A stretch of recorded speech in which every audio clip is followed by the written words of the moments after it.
Put the gloves on, hero. Or I snap your arm and send you to the hospital right in front of your kid." Derek Voss said those words with a grin, and he threw a pair of fight gloves so hard they hit my boots and bounced into the grass. Behind him, his father let out a laugh loud enough to rattle the folding tables down the block. "Teach this washed-up nobody a lesson, son. Show her whose street this is." I stood still on the lawn and looked at the people who thought they had me cornered. Overseas, strangers in uniform had taken bullets meant for me. Here, my own family was aiming for my back. None of them understood that cornering a woman who used to run security assessments for classified operations wasn't a show of strength. It was a mistake they would spend the rest of their lives paying for. I'd spent 11 years in places most people only see on the news, forward posts so far from anywhere that supply drops came by parachute because no helicopter would risk landing. Places where the air smelled like diesel and scorched metal, and the only promise anyone kept was the promise to get you home alive. I earned every rank the same way, one deployment at a time. By the time I left the service, I'd built a reputation as the person who saw the threat before anyone else in the room did, who could read a stranger's intentions the way a technician reads a fault line, and who solved problems as quietly as possible. Then I came home to Colorado, to a narrow street lined with maple trees, and I locked all of it in a box. My commendations went into a fireproof case in the crawlspace, under a folded flag. My service record disappeared behind a classification wall thick enough that even a judge would need 3 signatures to look at it. I told everyone, including my own sister, that I worked logistics paperwork for a government office. A nothing job. A nothing title. That was the plan. I had one mission left that mattered more than any deployment, raising my daughter, Maya, somewhere quiet. Every morning went the same way. Black coffee in a chipped mug, elbows on the counter, watching Maya through the kitchen window as she chased the neighbor's cat through the hedges or built forts out of sticks near the back fence. And every morning, without meaning to, I'd scan the tree line anyway. Fence posts. Blind spots by the garage. How long it took a car to pass from one end of the street to the other. Old habits. The kind that don't switch off just because the biggest threat on the block is supposed to be a raccoon in the recycling bin. That piece lasted 4 months. It ended with a convoy of moving trucks at 6 in the morning, trailed by a matte black SUV with tinted windows that caught the light like a warning flare. Harlan Voss had bought the estate next door, the lot on the other side of the fence I'd built myself the summer before, every post sunk by hand. Within 48 hours, that fence had become the border between 2 different worlds. I watched from behind the curtain as they unloaded a life built entirely for show. Leather furniture wrapped in plastic. A television carried sideways by men in matching polos. Boxes stacked with designer labels dumped straight onto the lawn while landscapers ripped out rose bushes to make room for palm trees that had no business surviving a Colorado winter. Harlan stood in the center of the driveway barking orders into a gold-cased phone, a logistics tycoon who'd built Voss Freight Solutions by buying up struggling trucking companies during a downturn and stitching them into one brand. He was the kind of man who measured every person he met against a number and always found them short. His son Derek jumped out of a lifted pickup and started hauling gym equipment into the garage. Derek was married to my sister Claire. She'd traded our last name for his family's money 2 years earlier, and that marriage was exactly why Harlan had chosen the lot next to mine. It was also why the worst betrayal of my life was about to move in over the fence. Derek was 24, built like a walking supplement ad, with the kind of permanent flush that comes from chemical shortcuts. He moved like someone who'd never once been told no. Within the hour he'd chained a heavy bag to a post driven right against the property line, close enough that every punch sent a shiver through my kitchen wall. I sipped my coffee and watched his form through the glass, guard dropping after every third strike, weight planted flat on his heels, centerline wide open on every hook. A man trained to look dangerous in a mirror. Filed away. Harlan drove his SUV past my house twice that first week, slowing to a crawl each time, engine idling just long enough to make sure I noticed him noticing my 10-year-old car, my unpainted porch rail, my daughter's bike leaning against the steps. He looked at my house the way people look at a stain on an expensive suit. I said nothing. I drank my coffee. My sister showed up that Thursday. She didn't knock. She dropped her bag on my kitchen table like she was planting a flag and spent 20 minutes describing the marble and heated floors going into her new bathroom, watching my second-hand curtains the whole time like she was doing inventory. "You could have so much more, Renee," she said, tapping a new ring against my mug, "if you tried a little harder. That government salary isn't doing you any favors." I didn't answer. I washed the dishes until she got bored and left. Derek didn't limit himself to his own yard. He forced an elderly delivery driver into the wet grass rather than step aside.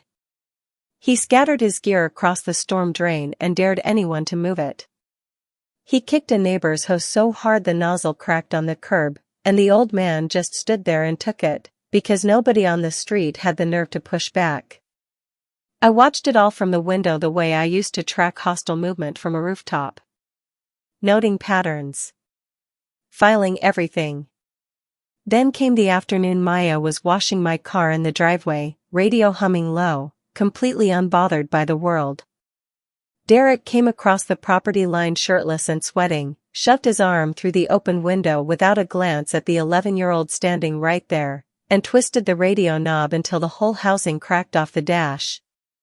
He dropped it in a puddle and snarled, "Turn that garbage down." Maya froze against the car door, sponge falling from her hand, too scared to move. I was 6 steps away. I heard the snap. I saw her face. My pulse didn't move past 60, but everything else in me went to red. I walked down the driveway slow and loose, the way you walk when you don't want anyone to know you're already moving into position, and stopped 4 feet from him.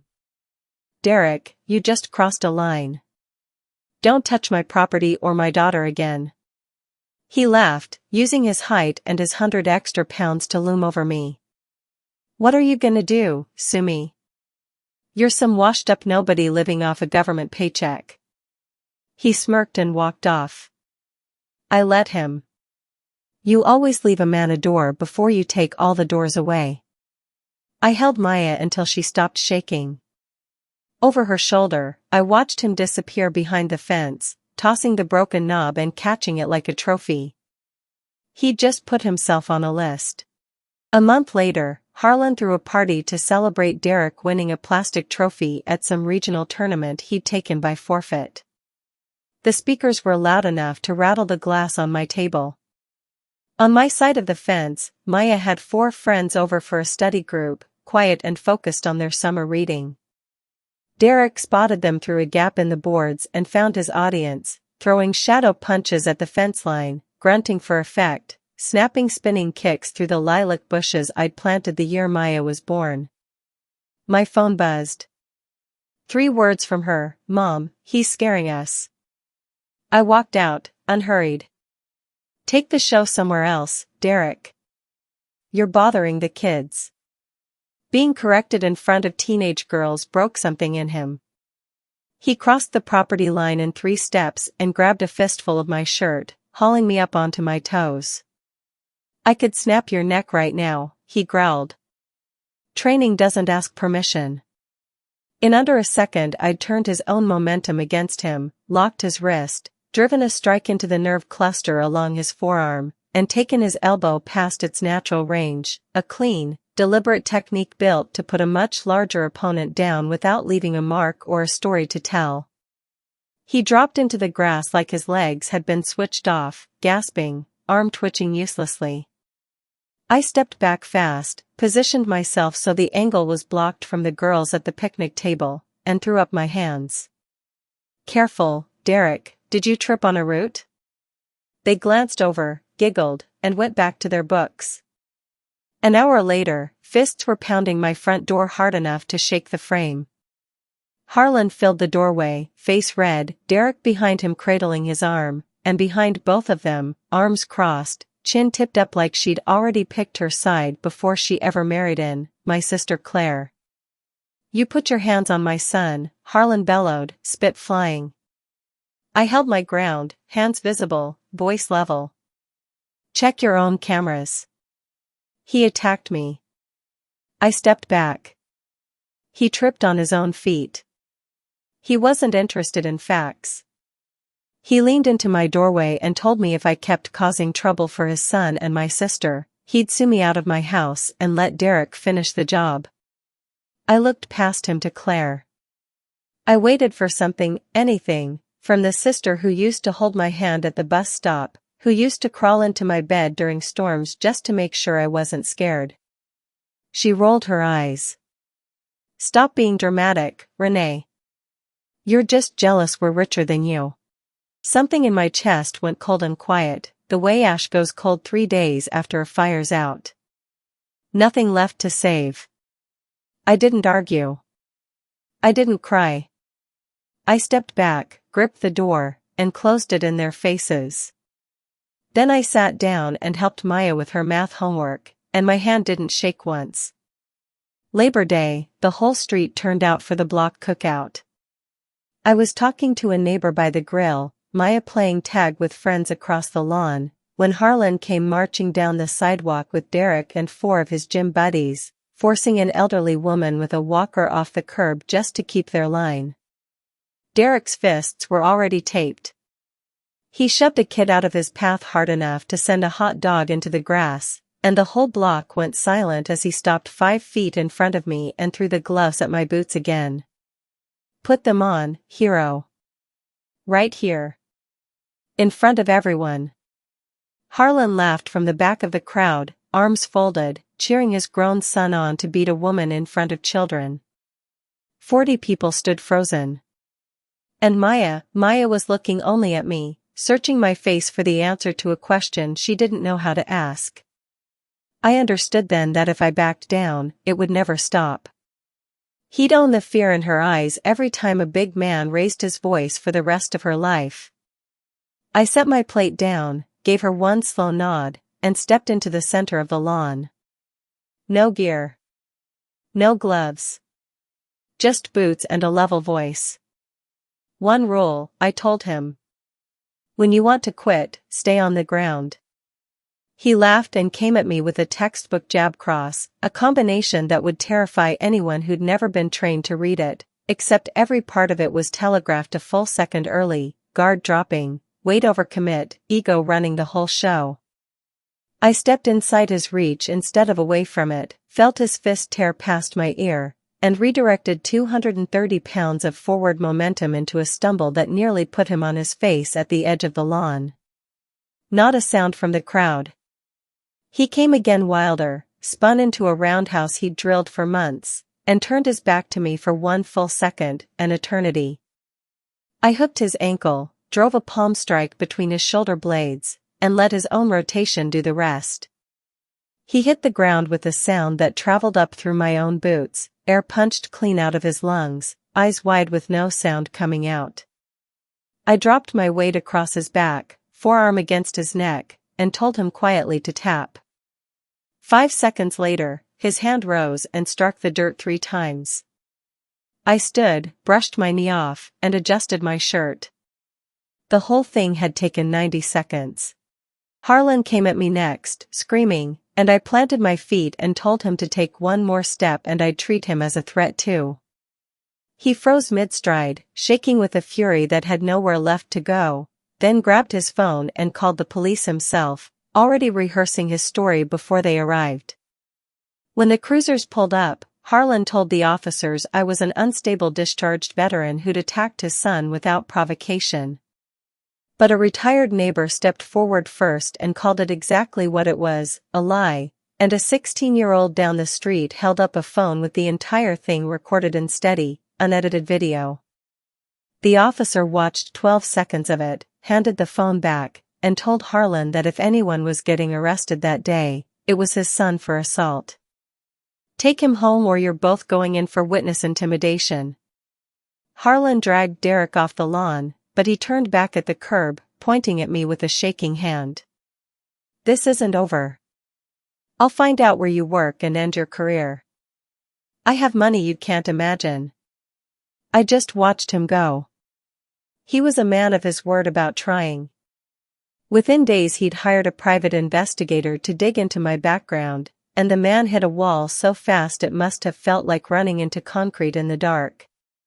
My file listed nothing but a low-level administrative post, no history, no record, nothing above a clearance wall that needed a congressional signature to breach. But Harlan believed money solved everything, and his company was mid-bid on a $40 million federal transport contract, the kind of deal that would triple his revenue for a decade. He used a political connection to get a direct line to the general overseeing federal procurement, introduced himself as a concerned citizen, described me as a dangerous, unstable veteran, and demanded I be fired. Then he played what he thought was his winning card, threatened to pull his entire bid if I wasn't dismissed. 10 minutes later, my secure line rang. "I just had a man named Harlan order me to fire you," the general said, laughing so hard I had to hold the phone away from my ear. Then, once the humor drained out of his voice, I informed him that you're the lead assessor holding his company's bid file. His call is now a documented conflict of interest and personal vendetta. The $40 million bid didn't get delayed. It was shredded, permanently, flagged across every federal procurement database for the next 20 years. No agency in the country would touch his company's name again. The fallout moved fast. Footage of Derek tapping out in 90 seconds spread through every local page within 2 days, captioned by strangers who had no mercy left for a man who'd built his whole identity on being the most dangerous person in any room. His gym coach watched the video 3 times, called an assembly, and stripped him of his belt in front of the entire class in 6 words, "You are banned from this gym." Derek didn't leave his room for 3 days. Harlan's company came apart at the same speed. Investors who'd been promised a guaranteed federal contract pulled their funding overnight. Warehouse clients cited compliance concerns and walked. The bank holding his loans demanded a full financial review inside 30 days. The empire, it turned out, had been built entirely on projections and nerve, and both had just run out. My sister, who'd chosen his family's money over her own blood, found herself trapped in a collapse she never saw coming, still living inside marble and heated floors that were about to be repossessed out from under her. 2 months later, an unmarked moving truck idled in their driveway for the last time.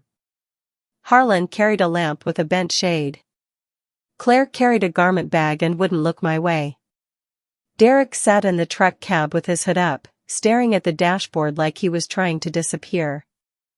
The whole street came out to watch in silence, no one waved, no one spoke, as the family that had spent a summer terrorizing the block finally packed up what was left of their arrogance and drove away for good. One neighbor lifted his coffee mug toward me, just slightly. I didn't gloat. I didn't say a word.